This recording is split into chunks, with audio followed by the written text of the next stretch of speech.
final Champions Cup Quarter Final for this weekend sees Exeter take on Northampton. It's an all-English affair. It's on at like 5:30, so it's an evening game over in the UK, which makes it 4:30 in the morning here in New Zealand, which is a pretty horrendous time, but it could be worse. It's not all about me. It's about these guys. I will go through the lineups quickly, a little bit of their history in the competition as of the time prior to lockdown, and who is predicted to get the win. And as always, you guys can let me know your thoughts as well. But Exeter finally kind of, at least in the short time I've been following the Champions Cup, lived up to their expectations in terms of their pool play.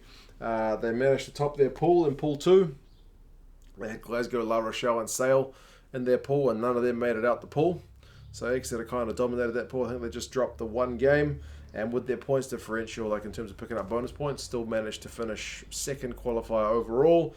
Whereas Northampton finished 7th in terms of like the overall qualifiers. Remember, it's the top 8 teams that go through. They were second in their pool, but it's no shame finishing second in that pool because that pool contained Leinster, who went on an unbeaten run. And they managed to beat out Lyon and Benetton in that pool as well. So Northampton probably did enough without being spectacular, but were still, pretty solid for what they did. But that's a long time ago now.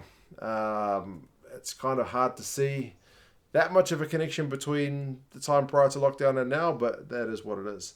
In terms of the lineups, Exeter have, since they got a bit of a hiding last week against Saracens with a much changed team, it's pretty much a whole new team. They've brought all their big guns back for this game.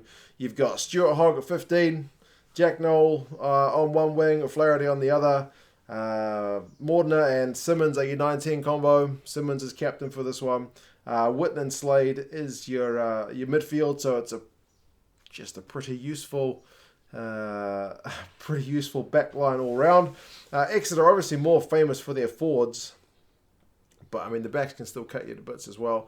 You got Hepburn, Cowan Dickey and Harry Williams making up the front row. The two Johnnies in the second row were Johnny Gray and Johnny Hill. Johnny Gray, I just like watching that man make tackles again and again and again. That's just what he does. Ewers, Vermeulen, and Sam Simmons round out the forward pack. So expect them to kind of turn the screws on this Northampton pack, especially when I looked at the lineup. There was one name I didn't know, so I had to do a little bit of reading, and it turns out he's a pretty young fellow. That's Manny Eogan, 19-year-old loosehead prop. It seems the loosehead propping stocks in Northampton are pretty low at the moment. I don't know what they've been doing to them.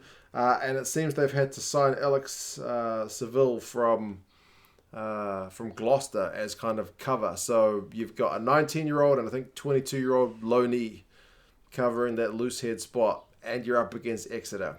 So kind of not ideal, but we'll see how he goes. He's at loosehead, Haywood and Franks. So you got at tight head, you got one of the most experienced props in the world as he passed his best, probably, but it'll certainly help Manny to feel a bit more comfortable having that reassuring bit of experience on the other side of the scrum. Ribbons and Ratuniyarawa are your locks. Laws, I think they said, is playing his 50th game in Europe, which is good for him. He's at the blind side. Ludlam and Tamana Harrison round out the back row. Harrison is captain there from number 8. So it's still a pretty good looking pack. It's just how scrum time goes is going to be a pretty big question for Northampton. Henry Taylor and Dan Bigger are your 9-10 combo. Dan Bigger up against Joe Simmons will be one heck of a matchup. I always feel a bit sorry for Joe Simmons in that he plays at a time when there's other options for England at 10. Because he's a pretty bloody good player from what I've seen of him. Again, I'm a Kiwi, so I see more Southern Hemisphere rugby than Northern, but from what I've seen of him, he looks pretty damn tidy. Hutchinson and Dingwall, 12 and 13. Tuala and Proctor are your wings, and George Furbank is their fullback. Only 2 backs on the bench for Saints, so they've gone with a 6-2 split, so it's Mitchell and Naiyaravoro on the bench. I don't know that I've seen Naiyaravoro play anywhere but wing, but I've mainly only seen him playing for the Waratahs. A little bit for Northampton. Have they ever shifted him to the midfield? He's certainly big enough. But how's his work rate? I don't know. You guys will have to let me know. Otherwise, you got Moon on the bench. Ezekwe is there. He's one of your loanies. So, yeah, good stuff.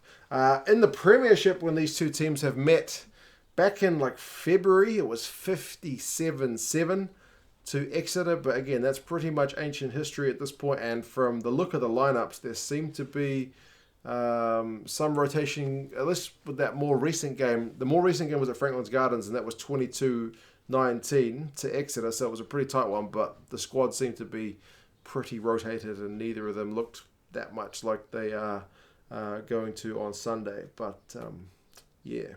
Looking at what the bookies are saying, they've got Exeter as massive favourites for this one. 21 points is what they're saying here in New Zealand. 21 points. That's a huge margin.